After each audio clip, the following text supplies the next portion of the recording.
Good evening, everyone. Hello. Really nice to see all of you. Hello. Hello. I gave my first Sunday talk maybe 3 months ago or so. And when you give a Sunday talk, somebody brings you water, somebody brings you the platform, the computer is already set up. On a Tuesday talk, you do all of those things yourself. So I set up the computer, I got my own water, I brought my own lectern. It's a little bit more my speed. So I'm really excited to hang out with all of you tonight. This talk is centered on a trip that I took to Japan recently. I spent 30 days at a monastery in Japan practicing as a monk. And in fact, the title of this talk is What They Taught in Japan. I tried to choose that title because it seems to have so much promise, but it lacks specificity. What they taught in Japan in December 2024 at this particular temple. So I'm just sharing a glimpse of what was shared at the monastery while I was there. And there's a tendency when we talk about practicing in another country to perhaps elevate those teachings. Like that's the true way, or wow, that's the experience, or this is how it should be taught. I'm simply presenting what they taught while I was there. I found it to be very helpful. I felt that it had a slightly different flavor than the way that we talk about Zen in the United States. And I found it to be very helpful. So, my greatest wish is that I give this talk and it's beneficial. That's my greatest wish. My secondary wish is that nobody walks away feeling upset. So if that happens, my sincerest apologies in advance. So what did they teach in Japan?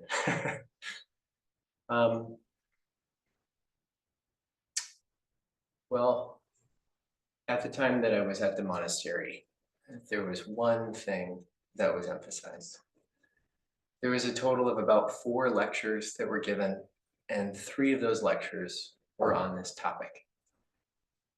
And the 4th of those lectures alluded to this particular topic. So what they taught in December of 2024, while I was there, was a particular view on the Fukan Zazengi, which are Dogen's universal instructions for Zazen. And we're going to talk about this I'm going to talk about this, and hopefully we'll talk about this in 3 different ways. So first, I'll make some preliminary points on the Fukan Zazengi. Next, I'll provide some practice notes on the Fukan Zazengi. And third, and what I hope to spend the majority of this talk emphasizing, is original perfection. Original perfection. And before we go any further, I'm going to pass out the Fukan Zazengi. And I can say already that I don't have enough copies for the whole room. So keep that in mind as you pass these around. And share with a neighbor. We're gonna chant this out loud. And folks online, here is a link. You can follow along. Please be sure that you're muted so that we don't get feedback here.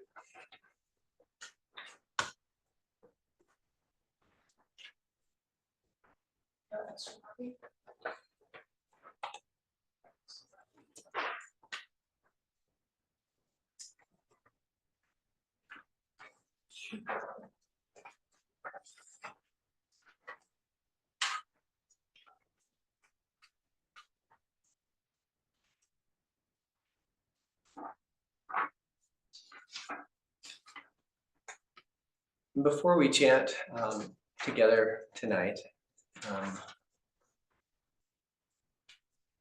perhaps one approach to chanting is just to chant and to listen. Just saying the words, listening to the words, really simple. Another potential approach is as an offering. So giving this away. You know, when somebody you love leaves and you say, have a great day, really mean that same kind of wish, that perhaps just reciting this is a wish for people to be well, beings to be well. Another way to potentially approach chanting this is just to receive it. Let the words soak in this body, mind, the building that we're in. So consider before chanting which of these approaches you want to experiment with, because we have this amazing opportunity to practice and to play with our experience and to experiment with what is most beneficial for self and other. So chanting and hearing as an offering.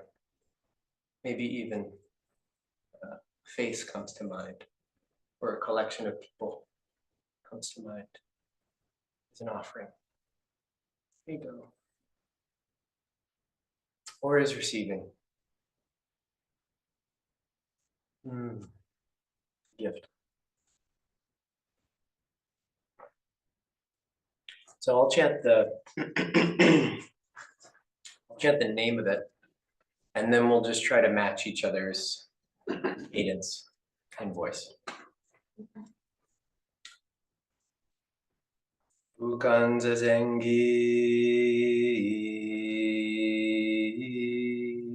And then we'll all join in.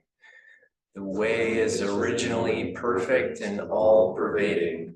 How could it be contingent on practice and realization? The true vehicle is self-sufficient. What need is there for special effort? Indeed, the whole body is free from dust. Who could believe in a means to brush it clean? It is never apart from this very place. What is the use of traveling around to practice? And yet, if there is a hairbreadth deviation, it is like the gap between heaven and earth.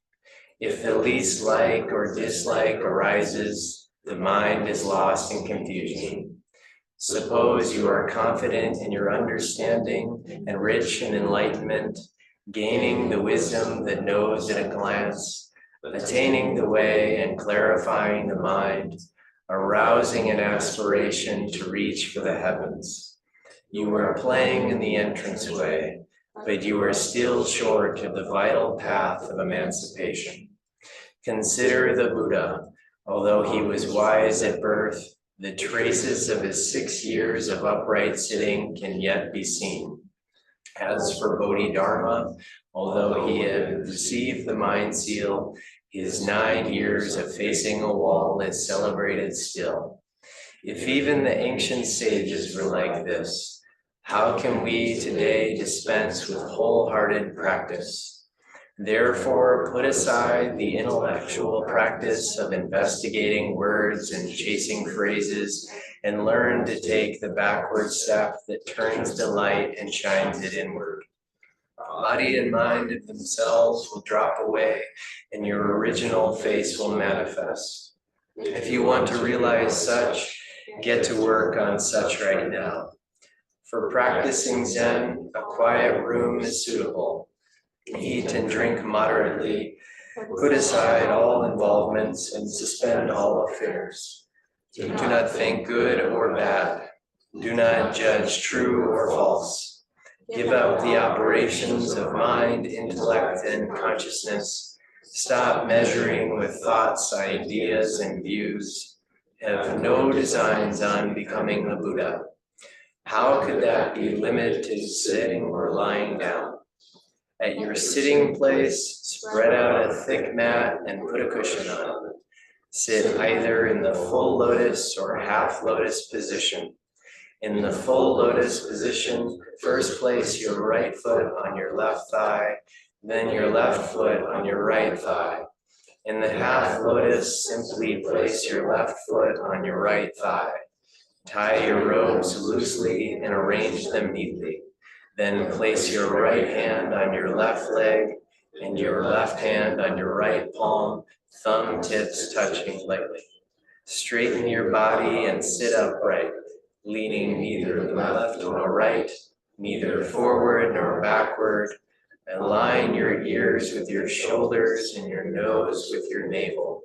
Rest the tip of your tongue against the front of the roof of your mouth, with teeth together and lips shut. Always keep your eyes open and breathe softly through your nose. Once you have adjusted your posture, take a breath and exhale fully. Rock your body right and left and settle into steady, immovable sitting. Think of not thinking. Not thinking, what kind of thinking is that? Non-thinking. This is the essential art of Zazen.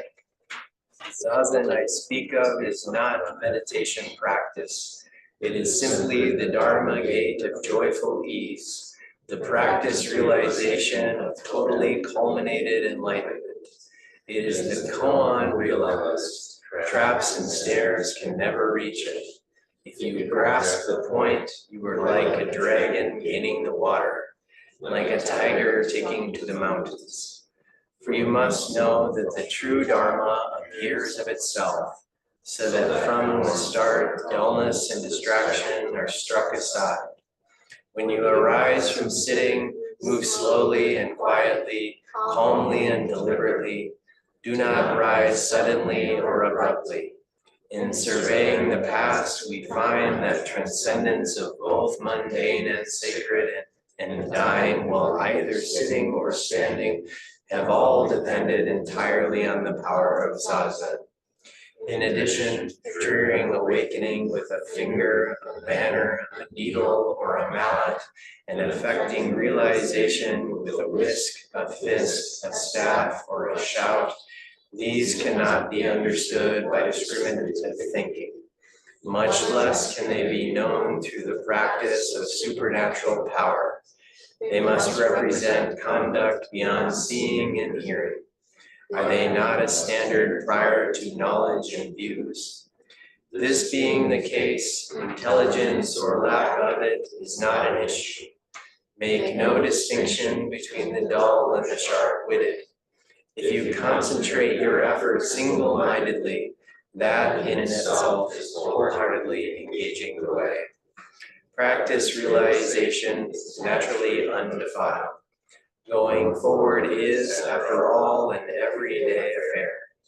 In general, in our world and others, in both India and China, all equally hold the Buddha seal. While each lineage expresses its own style, they are all simply devoted to sitting, totally blocked in resolute stability. Although they say there are 10,000 distinctions and 1,000 variations, they just wholeheartedly engage the way in Zazen. Why leave behind the seat in your own home to wander in vain through the dusty realms of other lands? If you make one misstep, you stumble past what is directly in front of you.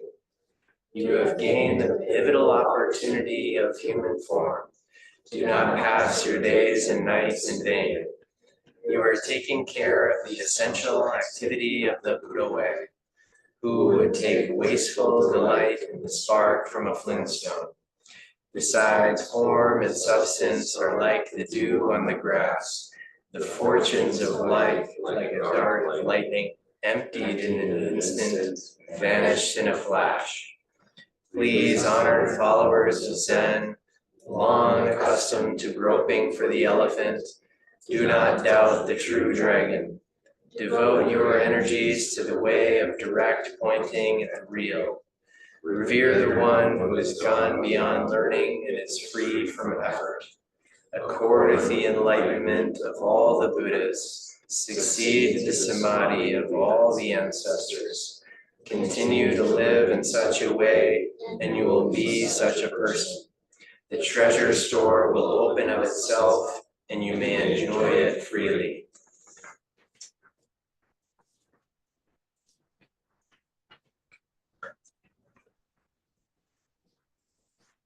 It's nice chanting with you. One thing that I like about chanting with other people is when I inevitably make a mistake, somebody else is there to course correct. So we get to do that for each other. Pretty cool. So let me reference my notes here.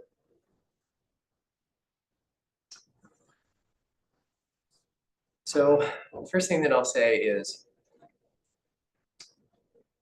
of the 4 lectures that were given at this particular monastery, the name of this monastery, it's called Toshoji, and it's in Okayama in Japan. It's about 650 years old. And it is currently led by the 100th abbot, so 100th head teacher, which is pretty cool. And it's an international Zen training monastery. And so people from all over the world go there. English is the shared language. However, the predominant language is Japanese. So kind of an interesting mix. So of the 4 lectures,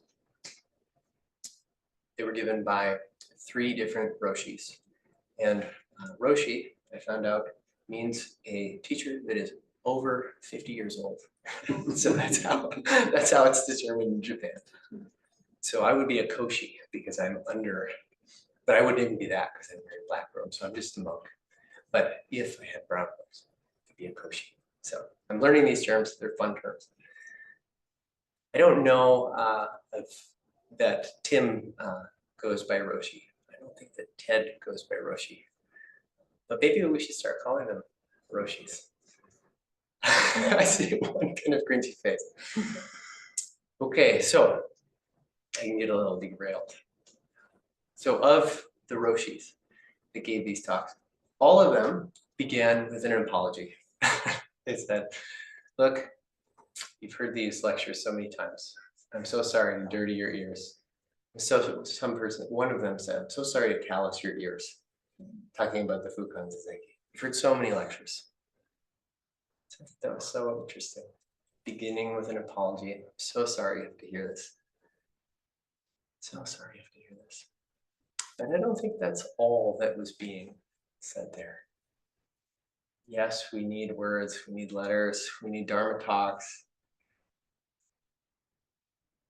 We need practice in community. We need words that really resonate. But perhaps the apology is coming from, I know that this is going to create at least a little bit of friction, at least a little bit of noise. Because inevitably, we're going to talk about this great unfolding that we're all a part of that is really beyond language. And we're going to reduce it down to terms that come from one point of view. And then we're going to perhaps universalize it as potentially representing other people's experience. So this is really about you. This is about your experience. This is about what comes forward for you. I really love drinking coffee. It's something that I take a lot of pleasure in. And so I spend time finding my beans, I spend time grinding my beans, I spend time finding the correct water temperature with which to pour over my beans. I try to find the right water pressure to hit the bed of ground to get the correct extraction. And every time it's just a little bit different. But on each of those bags of coffee is a description of tasting notes. And so sometimes they'll say dark chocolate or black tea or guava or lime. And oftentimes, I don't taste any of those flavors. I don't taste any of those flavors. So as we engage in the Dharma, as we hear talks, what is the flavor that you're getting in your life? What is the taste of your life? What's the taste of your life? And those tasting notes can be helpful. Sometimes those tasting notes, they nail it. I'll read a bag and I will taste precisely what notes are written on the bag. And sometimes it might say lime, and I don't taste lime anywhere, but perhaps it stretches my palate enough. Like, oh, there's kind of a citrusy sweetness to this one. There's kind of an astringency that maybe I wouldn't have noticed without the description of lime as a tasting note. So perhaps this Dharma talk will help you go buy some really good coffee. But truthfully, what are the tasting notes in your life? And with these words, these borrowed words from Japan, my very specific experience in Japan, is there something in there that could potentially open the palate up and refresh your practice? Maybe. So I mentioned that I would talk about the Fukan Zengi in 3 ways: making preliminary points on the Fukan Zengi, some practice notes about the Fukan Zengi, and then finally sort of emphasizing original perfection. So that was really the piece that was most impactful for me.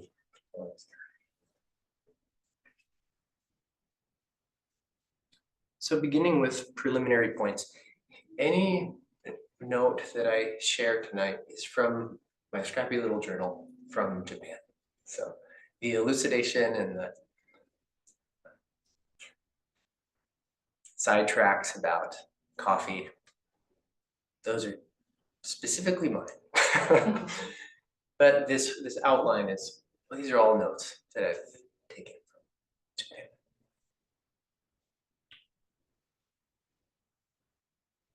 So the first thing as a preliminary point that I thought was really helpful is one of the Roshi said, don't get too attached to Dogen's writing. Understand the general idea. I think this is really helpful for a number of reasons.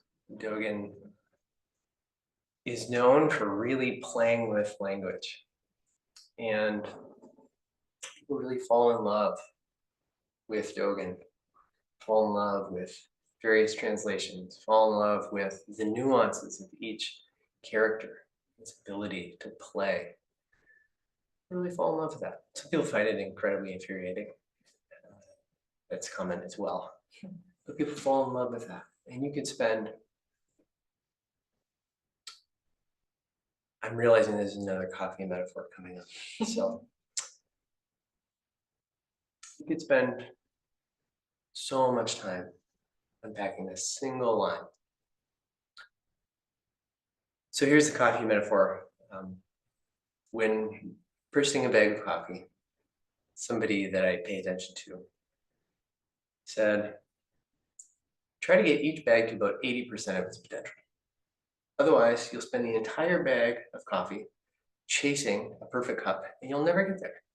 So each bag, try to get to about 80% of that bean's flavor potential, flavor profile. So perhaps when spending time with Dogen, just get a sense of the general idea and then drink your cup of coffee. Experiment with it on your cushion. Hold it up. Feel it in your hands.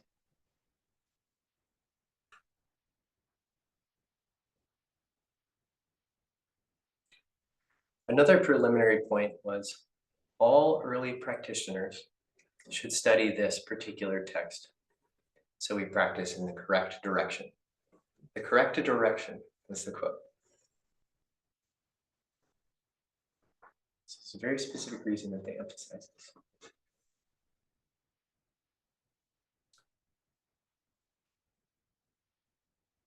The next point that they made was, we must realize this for ourselves. We must realize this for ourselves. So what is the Fukan Zengi? What does Dogen's teachings? What does Zen have to offer us? It points us directly back to our own embodied experience of being alive. And how do we get a sense of this for ourselves?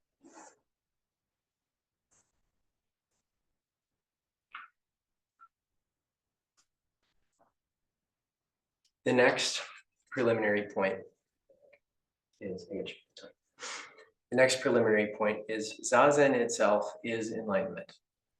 This point was made over and over and over again. Zazen itself is enlightenment. So sitting down, experiencing this whirlwind of sensations and thought forms, sounds, what is seen that in and of itself is enlightenment. And I think this is a really important point just to pause on for a moment, because it's very countercultural. It's extraordinarily countercultural. Most things that we do in our lives is to get something else. So a very common example is many of us go to work not because it's a labor of love, but because we need to go to work to get a paycheck to be able to take care of necessary things in our life. There was an interview on NPR earlier this week or the end of last week, and it was interviewing a philosopher who just wrote a book. I believe the book is called World of Dog, or Word of Dog, something along those lines. You'll be able to find it. So, dogs are totally different in that they don't do things for something else. They do things for the sake of doing things. I mean, I don't know what the internal experience of a dog is like. I don't think this person does either, but I think we understand what this person is referring to. You see a dog completely there, delighted, doing that in and of itself for the sake of that thing. And this author said, and that's play. And I really like that word, play. Doing something for the sake of doing something. Because I've certainly walked around this Zendo pretty grimly. Just walking. It's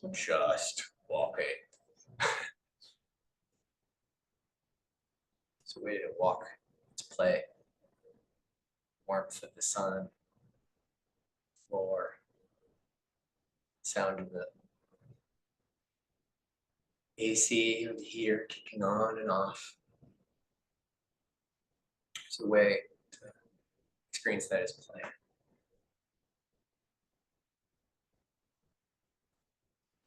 And many of us sit on our cushion in order to. In order to find relief, did hard. In order to transform that thing that keeps happening over and over again.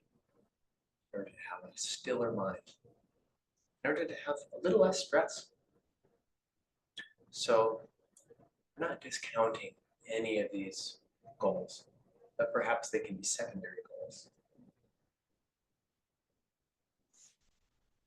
To just simply sit and recognize that sitting as it is, not something other than this very moment. When that very moment comes, that is enlightenment itself. So really quickly, I'll go over some of the practice notes. These were nice, I thought they were helpful.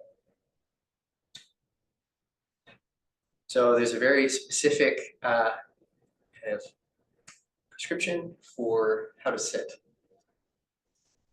Sit on the cushion a certain way, arrange your legs a certain way, ears are over the shoulders. And one of the practice notes that was given was find the posture opposed to forcing the posture. So find the posture. It's very specific instructions for how to sit. Can you find the posture? So perhaps the instruction is ears over the shoulders. It feels kind of weird. It feels uncomfortable. It's distracting. Or sitting in half lotus or full lotus is painful. Or maybe sitting on the floor is a real challenge. Sitting in a chair is preferable. Sitting in season. Can you find the posture?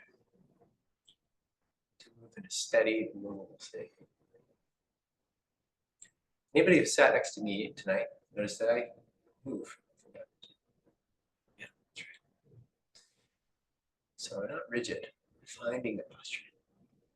I could probably do a little bit better at sitting a little bit more still, to be completely honest. Just feedback from self and self. It's okay to move.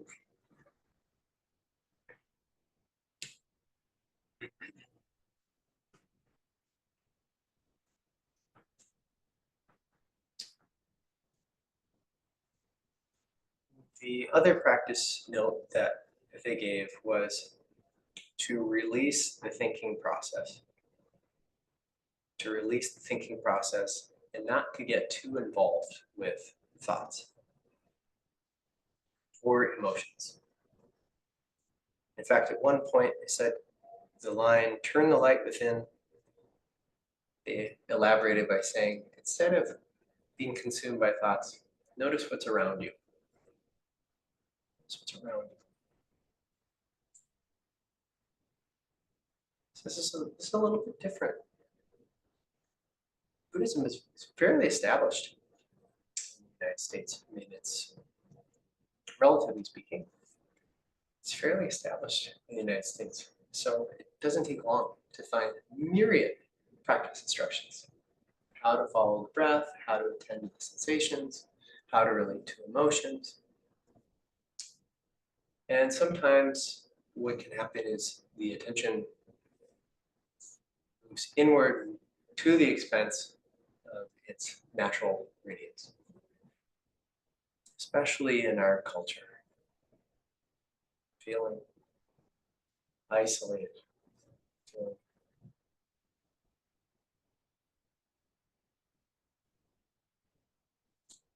alone, feeling separate, feeling small in this body, cramped in this body.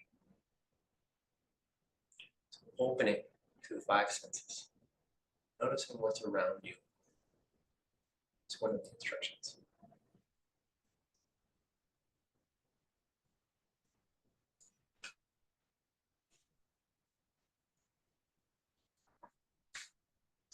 And then this is a little bit nerdy, but I thought it was pretty good. So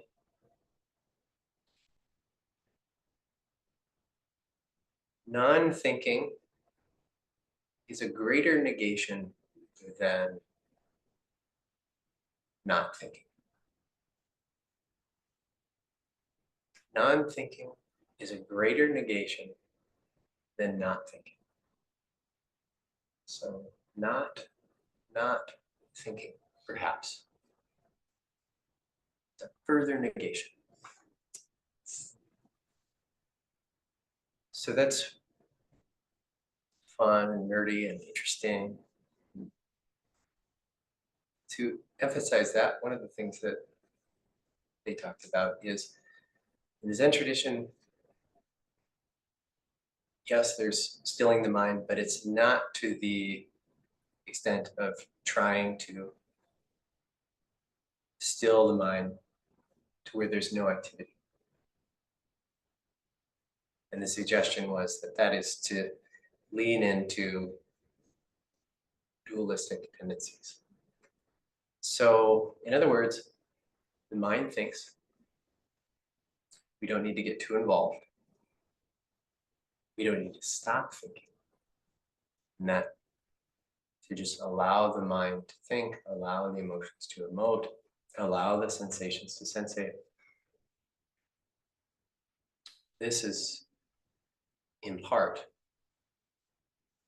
what is intended by not thinking, non-thinking. So many people come to meditation and they're so frustrated because their mind is busy, and that's okay. In fact, this practice really emphasizes, I like the word inclusion. So including more, not enhancing, because that has a different valence to it, but including. So perhaps my heart is constricted, and opening up to the sounds and the sights, sensations, letting the thinking move through. Including more. So, yes, thinking, and what else? What else is there?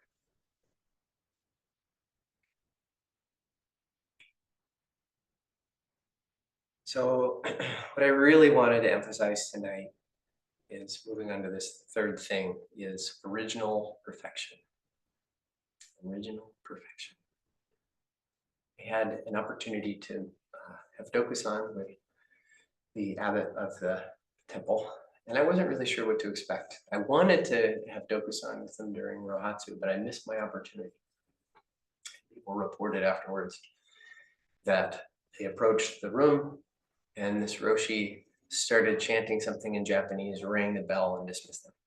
So perhaps I didn't miss much. Or maybe I did. They thought it was a pretty cool experience. And so I wasn't really sure. When I finally had my opportunity to see this teacher for Dokusan, I wasn't sure what to expect. As I approached, I was curious, was he gonna ring the bell and just basically point me out? Perhaps because I'm a Westerner, perhaps because he's not my root teacher. He's pretty kind. He's pretty gentle. He's pretty patient. And I asked a question, how do I do this practice here in the monastery and then at home in the West? How do I do that? And he said, Do moto enzu. I said, could you say that again? And he said, Do moto enzu. And then I think I said something along the lines of Do danzo enzo? I said Do moto enzu. I actually needed to repeat it maybe 5 or 6 times before I remembered it. And then I had to run back to my room and write it down. And I said, well, what does that mean? He said, well, my English is not so good. He said, it is yourself. It is yourself. Do moto enzu. And then the next day, there was a series of lectures on the Fukan Zengi. And this was the point that was emphasized over and over and over again. Do moto enzu. And none of those lectures were given by him. They were given by visiting teachers. And this is the line that is often translated as, the way is originally perfect and all pervading. The way is basically perfect and all pervading. Original perfection. And it is yourself. It is who you are. It's who you really are. Originally perfect.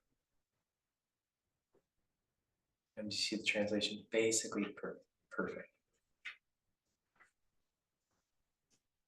It's not originally and it's lost. Entirely perfect. Entirely part of this great unfolding.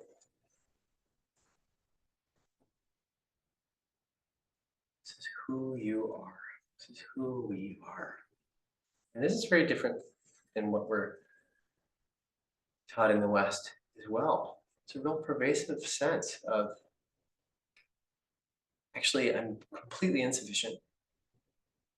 And there are hundreds of messages a day affirming my insufficiency, affirming that I need more, need to be more, need to do that more, need to get more things, need to be more like. This is really like deeply ingrained in our culture. And what this teaching starts with, you are basically perfect, basically, originally perfect. And that is who you really, truly are. In Zazen, what we do on our cushion is affirming that. It's expressing that. Originally perfect.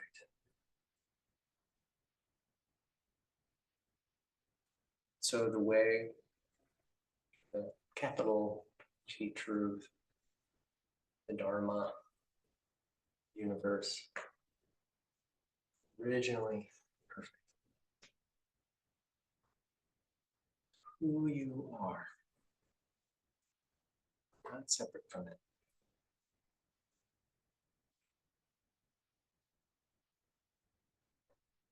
And I'm sure many of you are like, I can give you many challenges, saying, well, what about this example?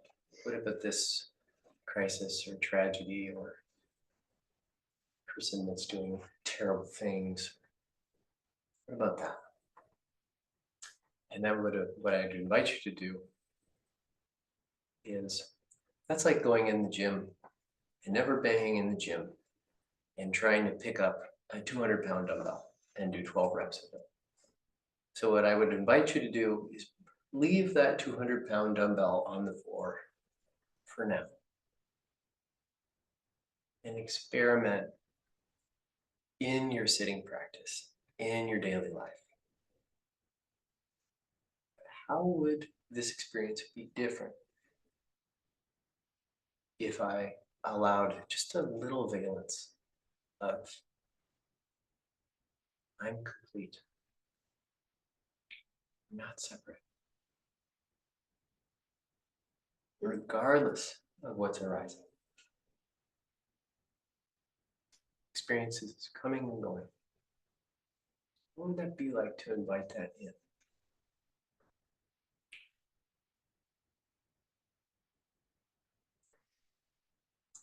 One of the things that they said at the monastery is to assume that it's true. Start there. Assume that it's true. Act from there. Have a certain sense of faith and practice. Believe that we are Buddha just as we are. Believe that we are Buddha just as we are. And one of the teachers said,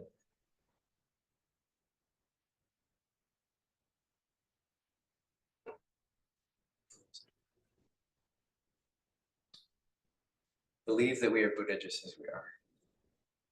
Sometimes great belief spawns great doubt. And that requires great effort. So if it seems interesting or appealing or something to play with in your zazen, spend a little bit of time wondering what it might be like to accept that you're Buddha already. Something I've been playing with a little bit is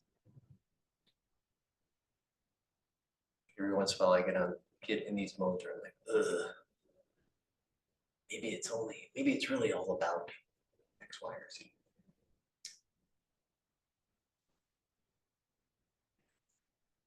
Lately I've been playing with the idea of, what if all of this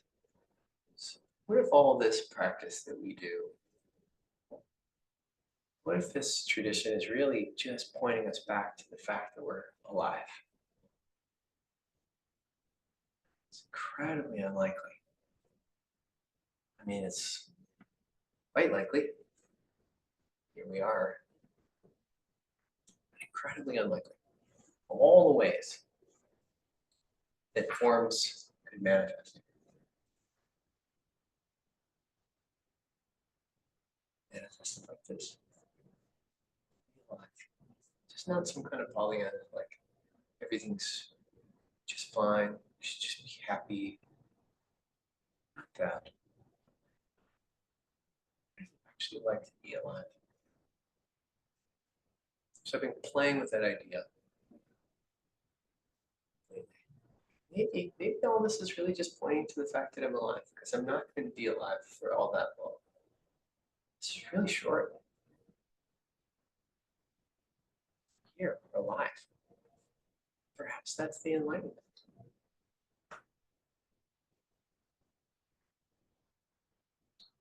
This is from Joseph Campbell. People say that people say that what we're all seeking is a meaning for life. I don't think that's what we're really seeking. I think that what we're seeking is an experience of being alive, so that our life experiences on the purely physical plane will have resonances with our own innermost being and reality, so that we actually feel the rapture of being alive.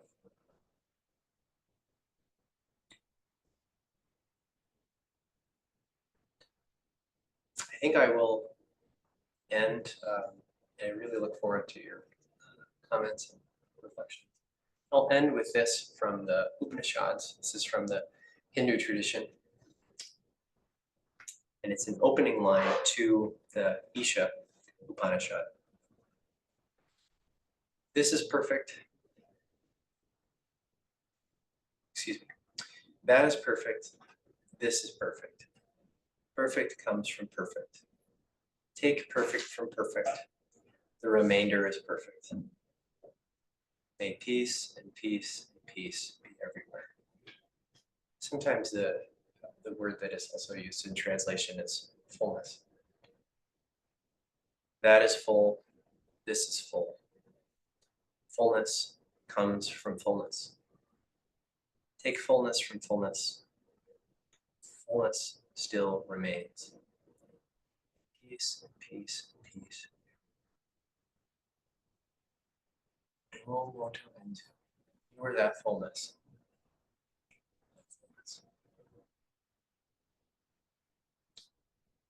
Scoop of ocean water, ladled out, dispersed back into the ocean.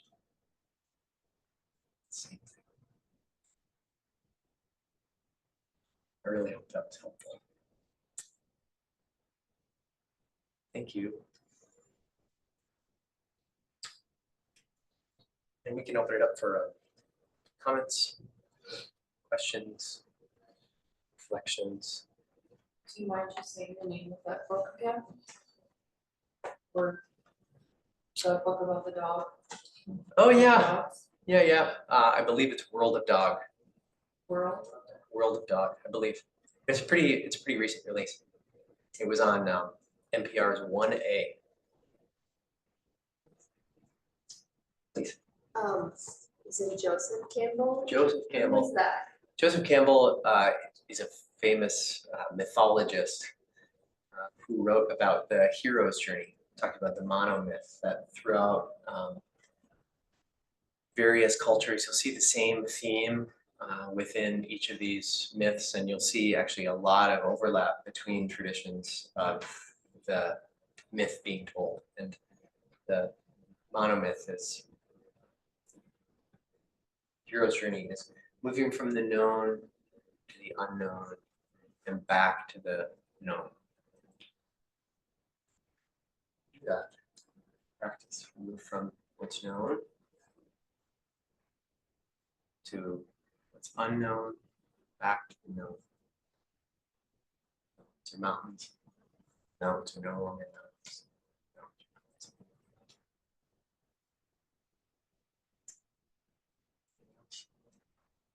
I loved what you said about enlightenment is, what you said. That's put into words, I think, something that I know kind of deep down. So I just really like using enlightenment like that, because I think it can be a word that's kind of pompous sometimes, and that's very humble, which I like. Thank you. Did other people feel kind of like some kind of valence with your own experience? It's like enlightenment already. I really just like the concept in general, especially growing up hearing like you're born broken, or you need something outside of yourself to come fix you or save you, has never really resonated for me. So I love the idea of framing it in that sense, and also just accepting yourself instead of, like you said, there are many ways every day that we hear that message that you're not enough, or you need this, or you need to do this to make yourself worth something. So that really resonates. I Good, appreciate that message. good. I'm so glad. My light bulb moment tonight was actually when you said that the whole thing leads to realizing that you are human. To me, so much of what we talk about in philosophy is we get wrapped up in habit, we get wrapped up in suffering, dissatisfaction, we don't think about impermanence. And it really all does come down to just realizing that you are human. So I thought that was really an interesting summary of a lot of different thought. Pretty amazing. Yeah. Yeah. People online, I just want to create an opportunity for you.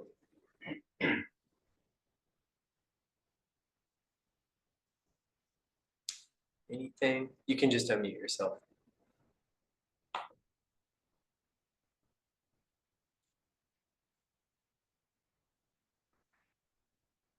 That's fine. I'm getting a little distracted by trying to get this so that I can see all of you. Bingo. Okay, that's nice. Okay, great. We'll return to the room. Maybe maybe one or two more. I agree with that reflection coming from Catholic upbringing with original sin. You're taught that you have faults and you need this religion to carry you. So that is such a relief to hear that, to think that you can have it all right here, right now. So it's kind of the antidote to that solution for your imperfectness, but you are perfect if you can just become aware of it. So I'm not too good. Thanks for Yeah, good. Glad. Yeah, I think I resonated with the like aliveness of it, because I think sometimes I can get wrapped up in, or maybe all of us can get wrapped up in that, like, well, how can there be self and also no self at the same time? Like if there is no separation between us, but then also I am who I am. So I think that experience of like, it is the experience of aliveness. It can be self and non-self too, that resonates with me. It's really nice. Self and not self.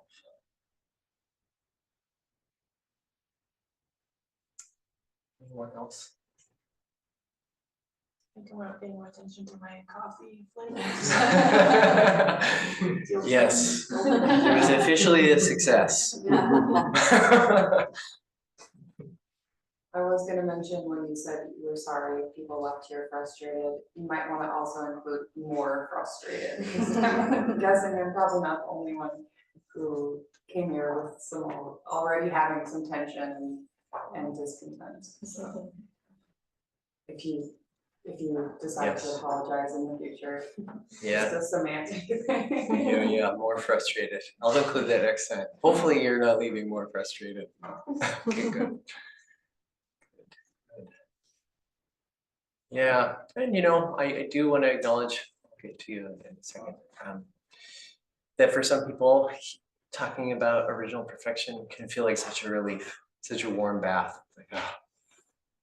And for some, it can feel really challenging as well. So I just want to make space for that as well. You know, if you're hearing about original perfection, and it's painful, or it brings up, you know, highlights things that are brittle or unfair in the world or in your life. That's valid.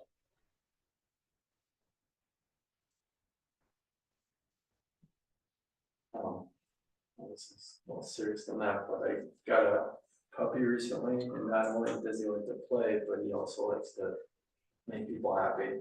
And so I think that's a interesting thing to think about, that kind of makes him whole. Biting.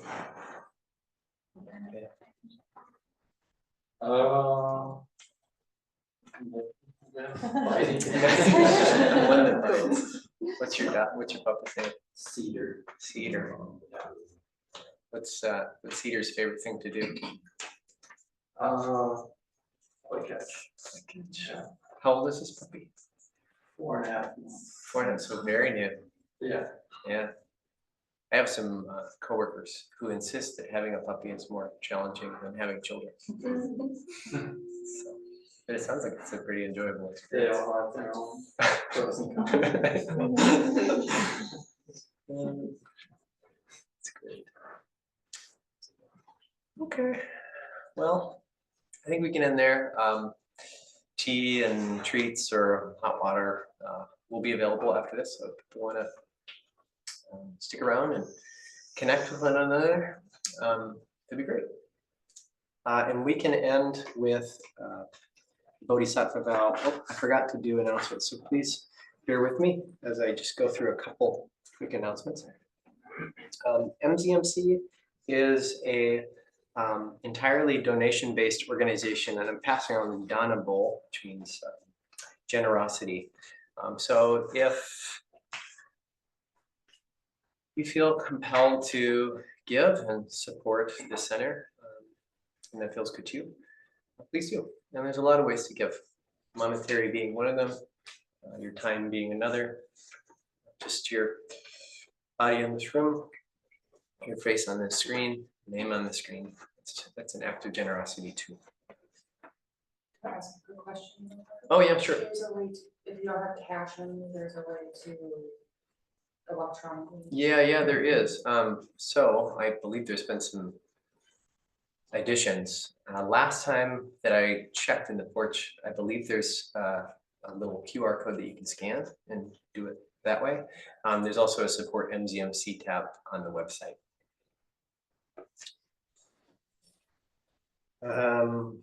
The People of Color Dharma Group with Raymond Vigil meets this coming Monday evening at 7:10. Join us for a movie this Saturday, February 8th at 6 p.m. There will be food, fun, and a wonderful movie called Cloud Atlas, which is about interconnectedness. Details are on the porch. Yeah. This Sunday, February 9, new members are invited to join guiding teacher Ted O'Toole and membership committee friends for a welcome tea. The gathering is an opportunity to thank new members, answer questions about the center, and become better acquainted. We'll meet here in the main hall after the Sunday talk. So that's this Sunday. I spoke with somebody yesterday who is driving from Rochester to join that tea this weekend. And I've heard really great feedback about these tea gatherings. Ben Connolly is offering a weekend traditional retreat called a Sesshin, the weekend of March 21 through 23. It's offered online and in person. You may attend one or both days. For anybody who's interested in just doing some extended sitting practice in a traditional way, that's a great opportunity. And a reminder that Dennis Maiello is offering an ongoing drop-in yoga class on Thursday evenings from 5:15 to 6:30. Bring your mat and join in. This class is offered on a donation basis, and all contributions support MZMC. And the Bodhisattva vows, which are on the bottom of your program. Beings are numberless, bowing to freedom. Delusions are inexhaustible, vowing to extinguish them. Dharma gates are boundless, vowing to enter them. Buddha's way is unsurpassable, vowing to become it.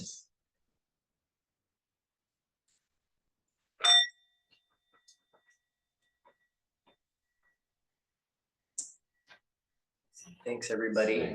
Thank you. Thanks. Hi, thank you.